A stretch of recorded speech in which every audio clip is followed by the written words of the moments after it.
Alright, so we're going to look at Beef 101, and we are focusing this unit on meats, particularly proteins, how to cook them, how to buy them, etc. So we're going to look at beef right now.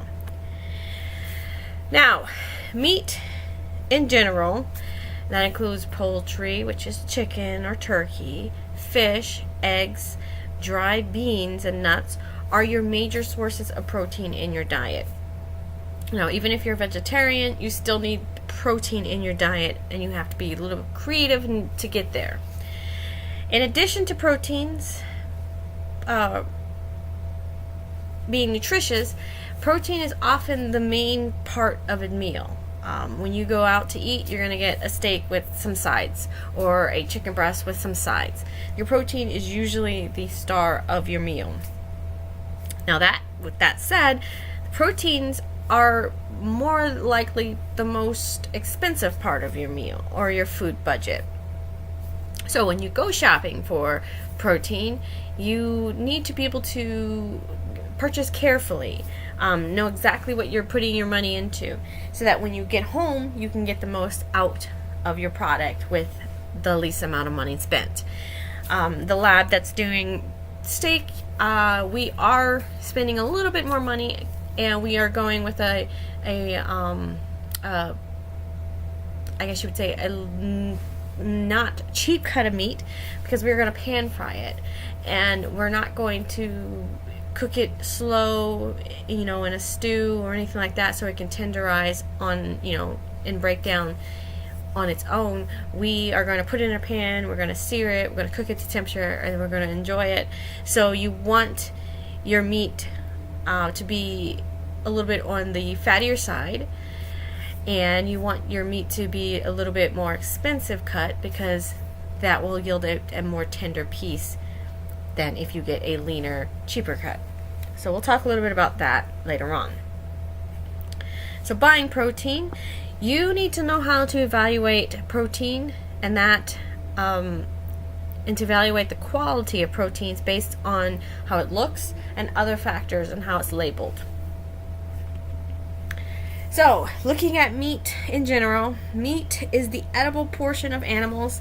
This includes the muscles and the organs.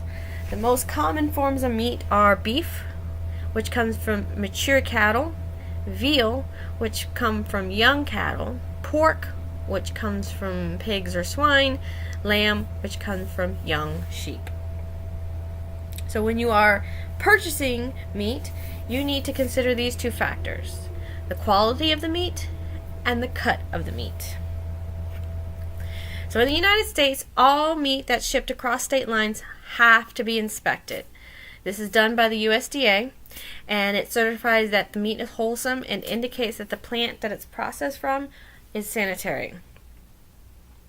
In addition to an inspection stamp, beef, veal, lamb may be stamped with a grade shield. Now, the mandatory meat inspection, or beef inspection, that's sold at all retail and food service level, the USDA carries out the inspection, and it will be stamped with one of these. This tells the buyer that the meat is from a reputable source, it is from sanitary conditions, and the meat itself is from animals that were healthy. So now that we have, now that we have inspection, we're going to look at grades. Now, inspections are not mandatory, they're not voluntary, they are mandatory. However, grading is voluntary, and it's usually paid for by the processor or the packer. And it gives an estimate of your palatability, whether the tenderness, the juiciness, and the flavors of the cooked lean meat. So there are three categories that we're going to look at. We have the USDA Prime, the USDA Choice, and USDA Select. These grades are going to help consumers determine the tenderness and the juiciness and the quality of the meats. So looking at Prime, Prime is going to have the best quality and flavor. It is going to be the most tender because it has the most marbling. And marbling is that fat that's interweaved through the meat that mingle through the lean. That marbling, as it cooks, it melts and it causes your meat to be tender and it causes it to be juicy. Now, you can go to the grocery store and you can probably find prime, but it is not highly sought out in just a regular Walmart. You can go to a butcher and you probably can get it, but prime is mainly sold at restaurants and high-end steakhouses. Prime is very expensive. So the everyday cook, cooking for their family, may not necessarily need that best quality.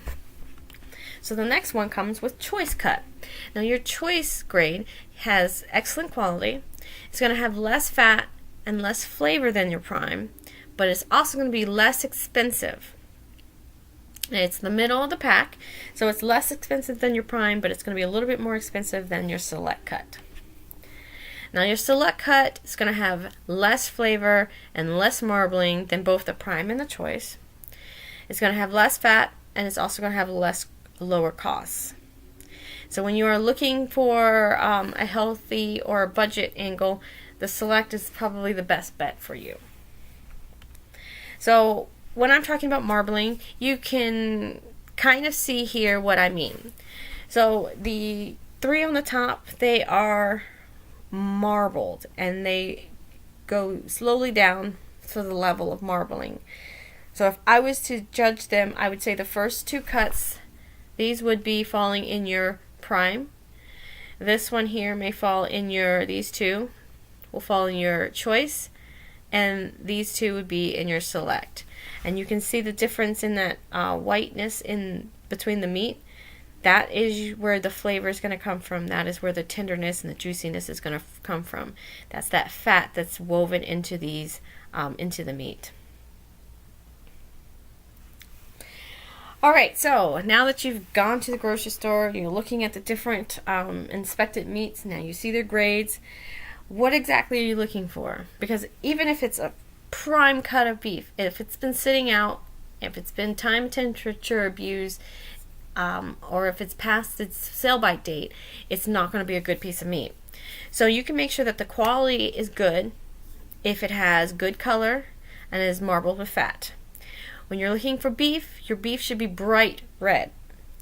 Now, if your beef has almost a shiny green color on the edges, it means that the beef has been exposed to a light for long periods of time, and I would probably stay away from that one. But you want your beef to be bright red. Your veal is going to be a light pink color. Your pork is going to be a pink to almost a rose color, and your lamb is going to be a pink to a reddish color. So when you're grocery shopping, consider who you're cooking for and what your needs are. Buy the cut of meat best suited for your needs by reading your meat labels. By reading the labels, you can identify and find out what type of meat it is, the location of the meat in the animal, and the retail cut of the animal or the retail cut of the meat. If you are looking to make stew, you probably don't need to spend your money on a sirloin or a New York strip or a filet mignon. Those types of meats, they best are for quick cooking, grilling, things like that. When you're stewing, you want a very tougher cut of meat because you want that beef to kind of break down and absorb all those juices and still have some structure by the time you're done with the stewing process. So kind of have an idea what you're going to need this meat for so that you know what kind of meat to purchase. So grocery shopping, when you are looking at tenders cuts of meat, these are going to come from a very small portion of the animal. These are going to come from the parts of the animal that does very little work. And I will show you that in a second. They are going to be the loin cuts, things like that, your fillet, your strips, those that runs along the back. that has no muscle movement, those are going to be your tender cuts of meat because they're going to be heavily fatty. They are also going to be the most expensive, and they're also going to be most sought out by customers. So when checking the doneness, the best way to judge your doneness of the meat is to use a thermometer. Make sure that it's calibrated, and stick it in through the middle, the side of the thickest portion of the steak or the meat. And you want to make sure that you wait till it stops moving to register your temperature. Alright, so looking at our carcass divisions, the part that I was telling you about that's going to be the tenderest are going to come from here. This is the area that the animal does very little work. This here, nowadays, because of fajitas, these have become pretty popular as well.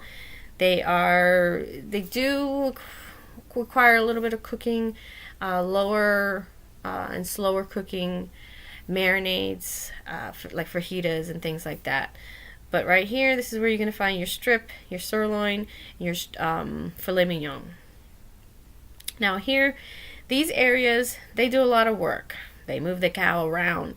So they are going to be kind of tough because they're going to be very lean.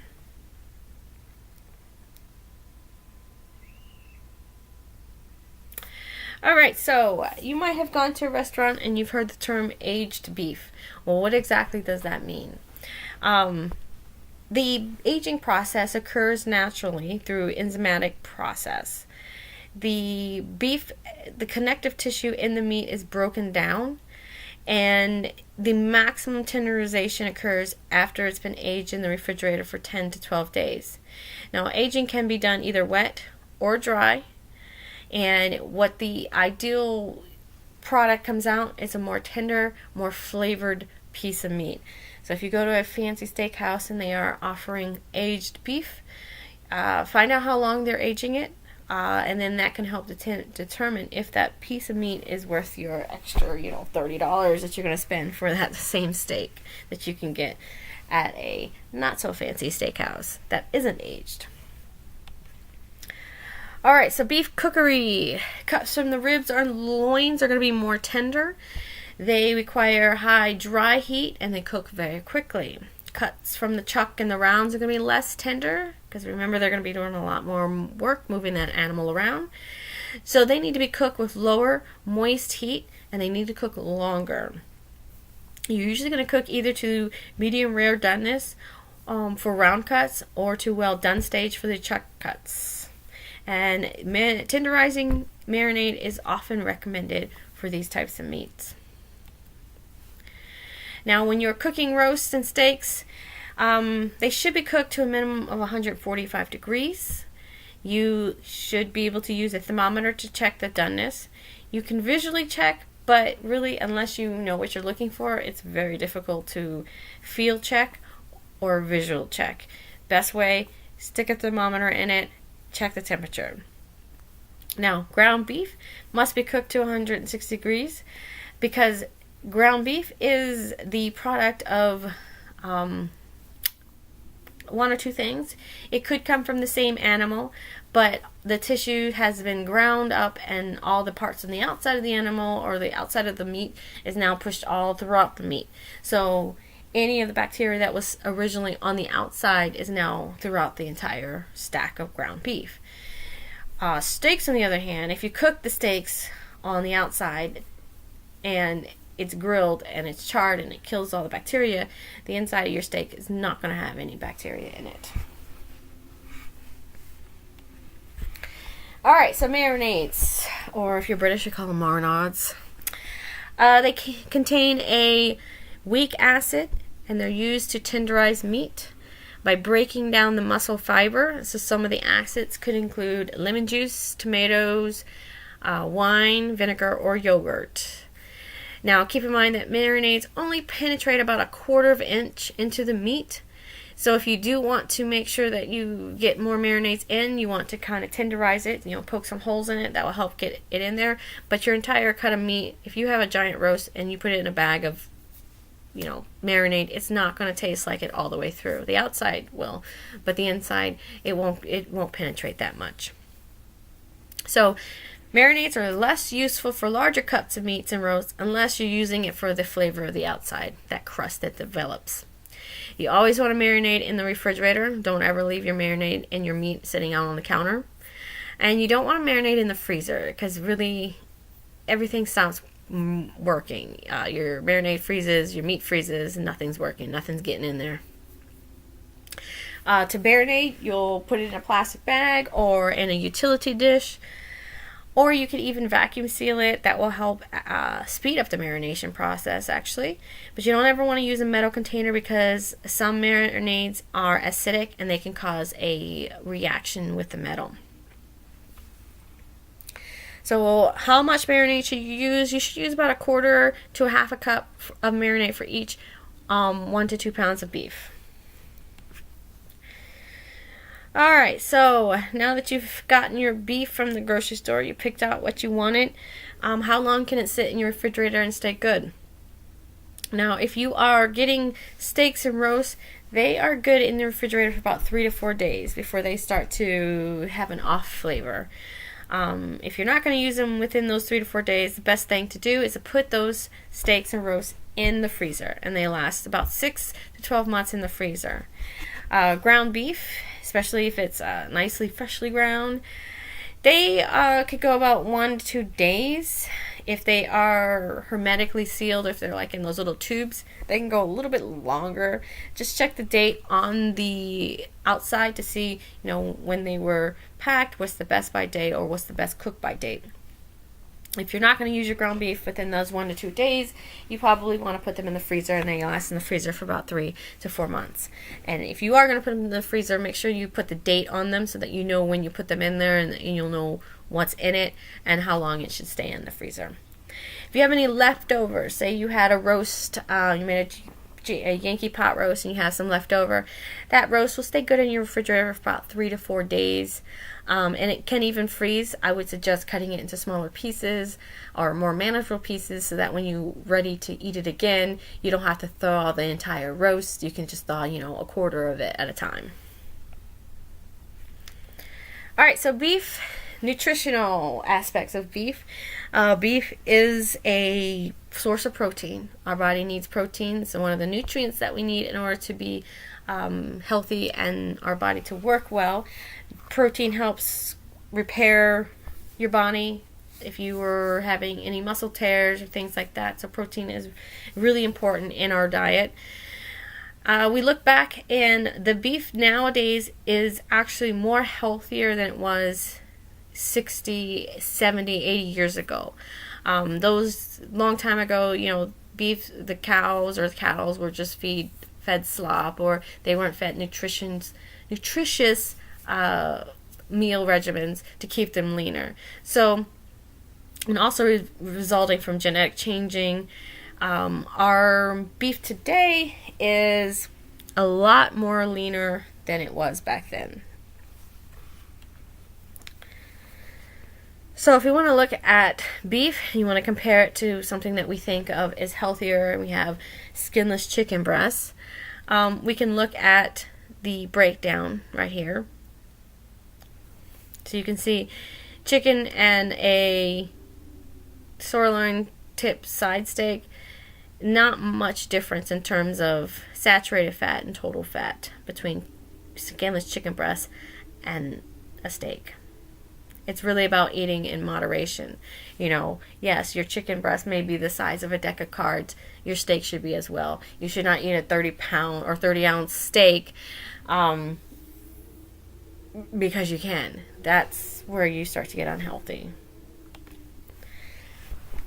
Alright, so majority of beef found in grocery store are going to be from cattle raised in pastures. That's most of their lives. And then they're finished on a grain diet for the last 120 to 200 days of their life. Natural beef, these are going to be found in meat case.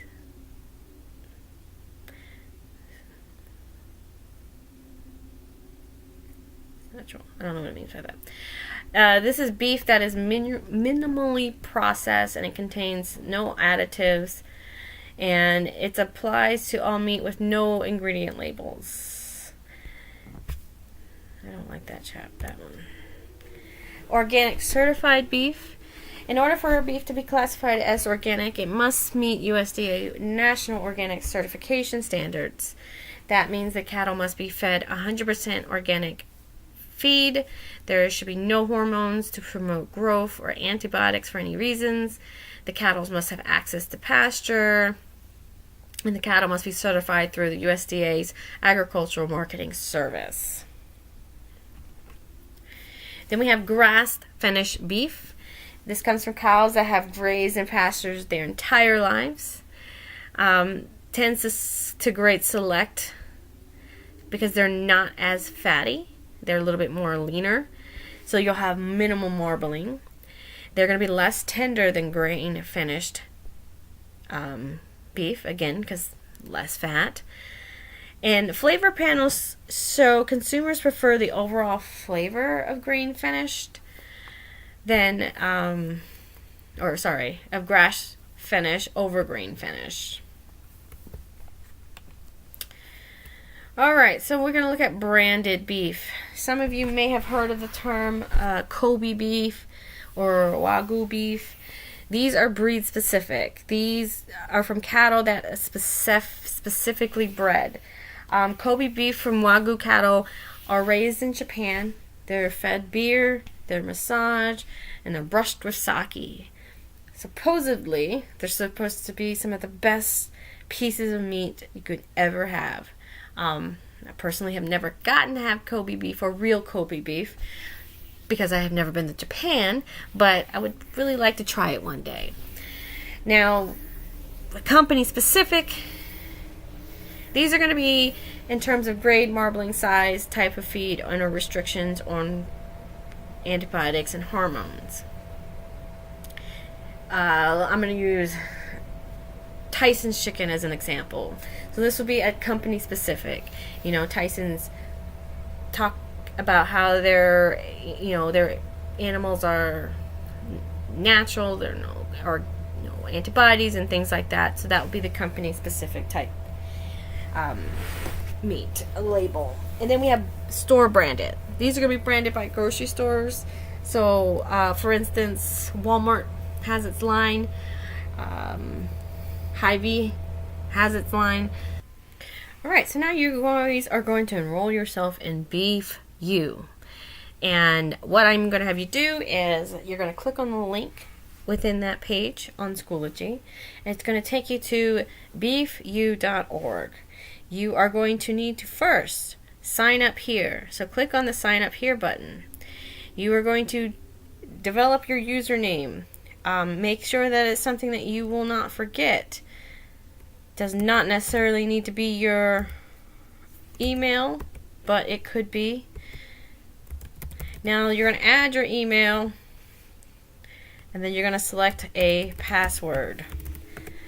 Make sure you remember your password. So write down your username, write down your password on your notes that you just got.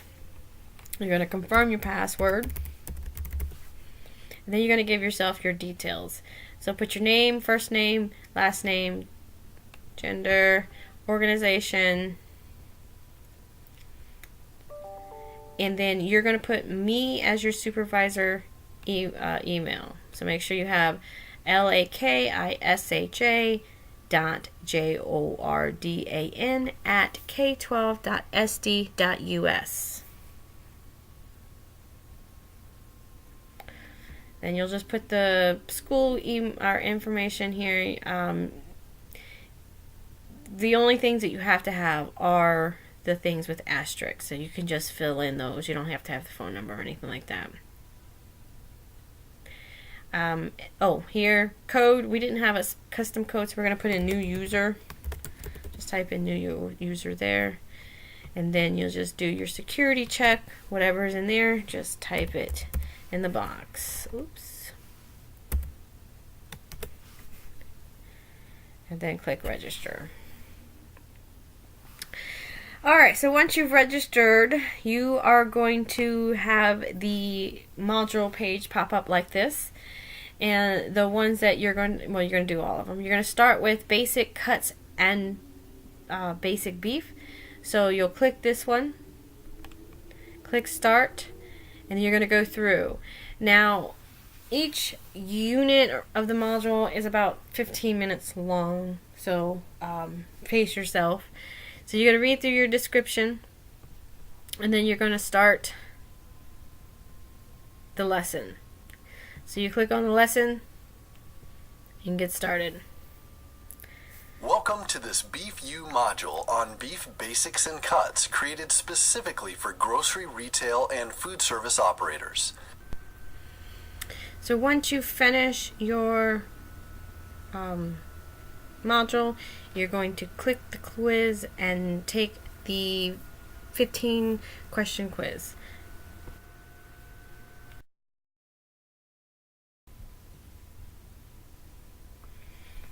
When you're finished with your quiz, you want to click View Results and then Finish.